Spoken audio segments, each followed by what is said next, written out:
Mes chers frères et sœurs, aujourd'hui avec l'aide d'Allah Tabarak wa Ta'ala, on va vous parler du mois de Rajab, ce mois qui fait partie des mois sacrés et qui vient de commencer. Allah Tabarak wa Ta'ala, par sa sagesse, il a privilégié certains jours par rapport à d'autres, certains mois par rapport à d'autres, certaines périodes sur d'autres. Il a fait de certains mois des portails menant aux saisons des bienfaits et des obéissances. Et parmi ces mois qu'il a valorisé, Azza wa Jal, il y a le mois de Rajab, qui fait partie des mois sacrés. Les mois sacrés sont au nombre de 4, comme on va le voir, Inch'Allah. Il y a 4 mois sur les 12 mois qui sont sacrés. Et parmi eux, le mois de Rajab, dans lequel nous nous trouvons actuellement. Celui qui va saisir l'opportunité de faire ce que notre religion demande pendant ces mois sacrés aura réussi, aura saisi cette opportunité comme il le fallait et aura réussi. Tandis que celui qui exagère ou fait preuve de négligence s'égarera et s'éloignera du droit chemin. Mes chers frères et sœurs, Allah Tabarak wa Ta'ala a établi le nombre des mois en 12. Depuis le jour où il a créé les cieux et la terre. Parmi ces 12 mois, il y a 4 mois qui sont sacrés. 3 qui s'enchaînent, qui sont Dhul Qa'da, Dhul Hijjah et le mois de Muharram. Et un mois qui est isolé, qui est notre mois actuel, qui est le mois de Rajab. Allah Tabarak wa Ta'ala nous dit Inna iddata ash-shuhuri 'inda Allahi 12 shahran fi kitabillah yawma khalaqa as-samawati wal ard minha arba'atun hurum. Dhalika ad-din al-qayyim fala tadhlimu fihinna anfusakum. Allah Ta'ala nous dit dans la loi d'Allah, les mois sont au nombre de 12. En ce qui est inscrit dans le livre d'Allah depuis le jour où il créa les cieux et la terre. Et 4 d'entre eux sont sacrés. 4 parmi les 12 mois sont sacrés. C'est dans le Coran, dans Surat At-Tawbah. Et 4 d'entre eux sont sacrés. Telle est la religion de droiture. Ne vous faites donc pas tort à vous-même en ces mois. Regardez ce qu'Allah Ta'ala dit ici. Ne vous faites donc pas tort à vous-même en ces mois. Ça veut dire quoi? Ça veut dire quoi? Ne te fais pas du tort à toi-même pendant ces mois. Ça veut dire écarte-toi des péchés. Écarte-toi des péchés. Toi qui veux rentrer dans le mois de Ramadan comme un vrai compétiteur, comme un gagnant, eh ben, il va falloir que tu te prépares dès maintenant. Dès maintenant, il va falloir que tu mettes un frein au péché que tu fais. Ces 4 mois, on vous a dit, ils sont sacrés.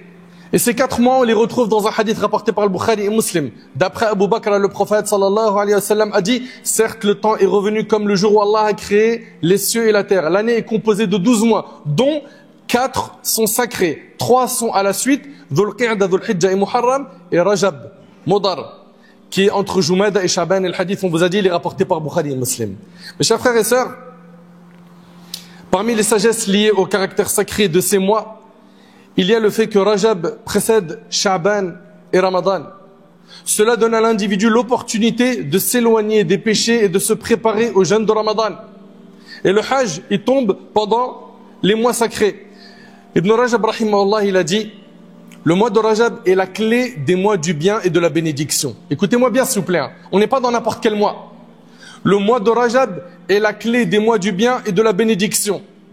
Qatada rahimahullah, en commentant le verset où Allah Ta'ala a dit « Ne vous faites donc pas tort à vous-même en ces mois », il a dit « Les transgressions commises lors des mois sacrés sont plus graves que durant les autres mois, bien que la transgression soit grave en toutes circonstances. » Ça veut dire quoi? Ça veut dire que nous, dans notre religion, on a, écoutez bien s'il vous plaît, des lieux qui sont sacrés. Mecca, par exemple, c'est sacré. Un péché à la Mecque, c'est pas un péché à Paris. Le péché à la Mecque est plus grave. Il est amplifié. Les mois sacrés, pareil. Un péché dans un mois sacré, c'est pas comme un péché en dehors des mois sacrés. Un péché pendant le mois sacré, c'est plus grave.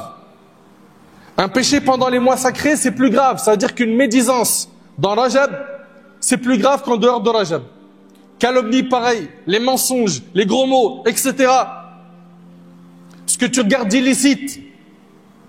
C'est pour ça, mes frères et sœurs, nous qui savons que nous sommes dans un mois sacré où les péchés sont amplifiés, ils sont considérés plus graves par notre Seigneur, on doit tirer le frein et se repentir. Et le prophète sallallahu alayhi wa sallam a dit préserve-toi des interdits, tu seras le plus pieux des gens. Tu veux être le plus pieux des gens, tire le frein sur les péchés. Combien on a de musulmans et de musulmanes qui disent on rentre chaque année dans Ramadan avec des grands projets, des ambitions, mais on ressort les mêmes parce qu'il n'y a pas eu de préparation. Ils sont rentrés dans le terrain spirituel de Ramadan sans préparation. Avez-vous déjà vu un sportif jouer dans une compétition sans préparation? Toi, tu rentres dans le terrain spirituel de Ramadan sans préparation. Avant Ramadan, d'un jour ou deux, il commence à se dire c'est bon, j'arrête le haram, j'arrête les relations illicites, j'arrête la drogue, j'arrête ceci, j'arrête cela. Il tient 3, 4, 5 jours, une semaine, puis après, rebelote, il retombe dans ses travers. Et il se pose la question, pourquoi à la sortie de Ramadan, il n'y a rien qui change? Mais c'est normal, tu n'as pas eu de préparation. Tu ne t'es pas préparé à accueillir ce mois. Tu vas voir dans pas longtemps que nos prédécesseurs se préparaient pendant ce mois. Le mois de Rajab. Le mois de Rajab était vu par nos salafs comme le début de la préparation pour Ramadan. Ils le considéraient comme une période propice. Propice pourquoi? Pour s'éloigner des péchés et augmenter leurs actes d'obéissance. Afin de bien se préparer au mois de Ramadan, qui est le mois du jeûne. Selon eux, l'année était semblable à un arbre. Ses feuilles apparaissent en Rajab. Ses fruits mûrissent en Sha'ban. Et les gens les récoltent pendant Ramadan. Abu Bakr al-Warraq al-Balkhi disait, Rajab est le mois où l'on sème. C'est là où tu vas planter tes graines. Sha'ban est le mois où l'on arrose la semence. C'est le mois prochain, Sha'ban. Et le Ramadan, qui est le mois d'après, c'est le mois où l'on récolte. Si tu veux récolter pendant Ramadan, il faut que tu sèmes dès maintenant tes graines. Dès maintenant, tu reprends la prière, toi qui as lâché la prière.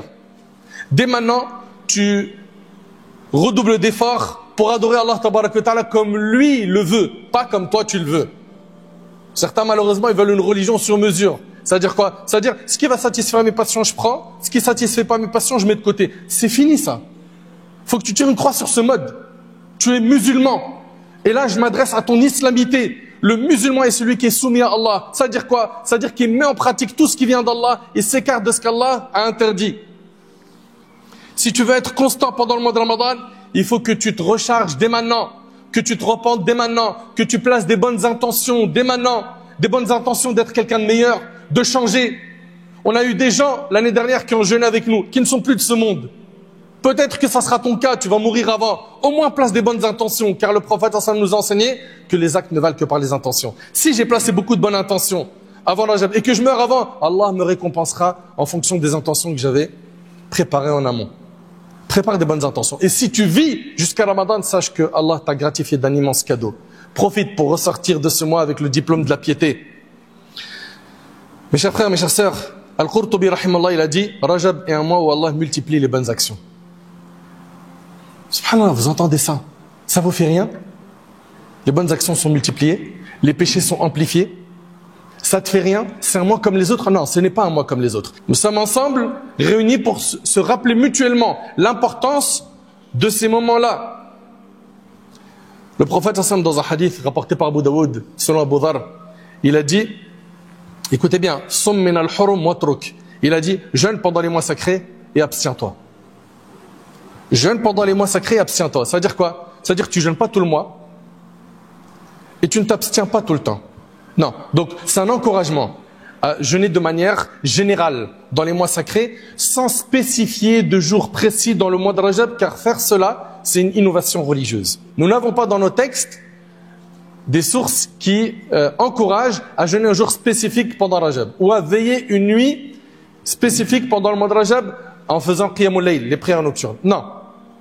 Mais de manière générale, multiplie les bonnes actions. Celui qui a noirci son registre par les péchés, les désobéissances et les calamités, doit le blanchir par le repentir et les actes d'obéissance. Purifie donc ton registre par les bonnes actions, les œuvres pieuses. Quant à celui qui a gaspillé sa vie dans l'oisiveté, qu'il saisisse l'occasion tant qu'il reste encore un peu de temps pour se rattraper. Vous savez, Al-Hassan al-Basri, rahimallah, il a dit, j'ai connu des gens qui étaient plus soucieux de leurs heures que vous ne l'êtes de vos dinars et de vos dirhams. Il y a des gens, ils savent pas, ça veut dire quoi, perdre du temps. Et d'ailleurs, quand ils sont dans une assise avec des gens et qu'il y a un silence, pour eux, c'est pas un silence malaisant. Non, ils occupent leur temps à faire du dhikr. Ils évoquent Allah subhanahu wa ta'ala. Et le croyant, il est comme ça, il optimise son temps. Il optimise son temps car nous sommes sur terre pour planter des graines et on récoltera les fruits le jour du jugement. Donc toi qui n'a plus de motivation, ou toi qui as baissé les bras face aux adorations, toi qui as une baisse de foi, toi qui, depuis un bon bout de temps, tu dis quand est-ce que je vais remonter la pente. Profite dès maintenant, pendant ce mois de Rajab, pour te ressaisir et te préparer à accueillir Ramadan comme il le faut. Car si tu cartonnes pendant Ramadan, bi'idhnillah, tu en ressortiras plus pieux qu'avant et tu auras récolté beaucoup de récompenses. Mes chers frères, mes chères sœurs, je le dis, je le répète, nous n'avons pas pendant le mois de Rajab de prière de nuit, de prière nocturne spécifique à faire comme le prétendent certains qui disent on va veiller la nuit du 27 de Rajab à faire des prières nocturnes ou à jeûner le jour du 27. Ces jeûnes spécifiques, ces prières spécifiques n'ont pas de source dans le Coran et la Sunna authentique. Donc ce sont des innovations qu'il faut délaisser. Également, d'autres personnes veulent à tout prix faire une Umrah pendant Rajab pensant qu'elle a un mérite particulier. Elle n'a pas de mérite particulier. De même, certains veulent à tout prix sortir leur zakat que pendant le mois de Rajab. La zakat, mon frère, tu la sors, ainsi que toi, ma sœur, quand tu as réuni les conditions de la zakat. Est-ce que c'était le mois où tu devais sortir la zakat? Dans ce cas-là, sors-la. Sinon, tu la sors dans le mois qui était prévu. Éloignons-nous de l'injustice et faisons le nécessaire pour freiner les péchés et profitons de cette occasion qui est ce mois sacré pour nous repentir, nous rapprocher d'Allah. Préparons-nous à bien accueillir le Ramadan. Je le dis, je le répète, on a eu des gens autour de nous, des proches qui étaient là le Ramadan dernier et cette année, ils ne sont plus là. Et peut-être qu'on sera plus de ce monde le Ramadan prochain. Enfin, qu'on fasse le nécessaire pour se préparer à bien l'accueillir. Et si Allah nous gratifie par le fait de vivre jusqu'à ce mois, qu'on mette le paquet pour en ressortir plus pieux. J'implore Allah tabarak wa ta'ala de nous faire profiter de ce mois sacré. Qu'Allah subhanahu wa ta'ala fasse de nous des pieux. Qu'Allah tabarak wa ta'ala nous pardonne nos manquements. Qu'Allah subhanahu wa ta'ala nous facilite de nous repentir sincèrement.